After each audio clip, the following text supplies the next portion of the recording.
السلام علیکم ناظرین۔ ایک شخص فرانس کی ایئرپورٹ پر وضو کر رہا تھا۔ اس سے کسی نے پوچھا کہ آپ کس ملک سے تعلق رکھتے ہیں؟ اس نے کہا پاکستان سے۔ سائل نے پوچھا کہ پاکستان میں کتنے پاگل خانے ہیں؟ اس نے جواب دیا کہ مجھے تعداد کا پتہ نہیں، ویسے چند ایک ہی ہوں گے۔ سائل نے کہا کہ یہاں پر بہت زیادہ پاگل خانے ہیں، اور میں یہاں کے ایک پاگل خانے کا ڈاکٹر ہوں۔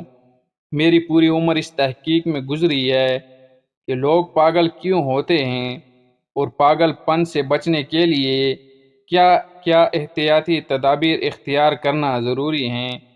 میری تحقیق کے مطابق جہاں اور بہت ساری وجوہات ہیں، ایک وجہ یہ بھی ہے کہ لوگ اپنی گردن کے پچھلے حصے کو خشک رکھتے ہیں۔ کھچاؤ کی وجہ سے رگوں پر اس کا اثر ہوتا ہے، اور جو لوگ اس جگہ کو وقتاً فوقتاً نمی پہنچاتے رہیں وہ پاگل ہونے سے بچ جاتے ہیں۔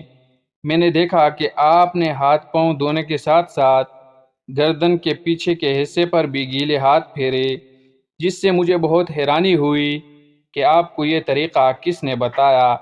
اس شخص نے بتایا کہ وضو کرتے وقت گردن کا مسح کیا جاتا ہے، اور ہر نمازی دن میں 5 مرتبہ گردن کا مسح کرتا ہے، اور یہ بات ہمارے نبی صلی اللہ علیہ وسلم نے بتائی ہے۔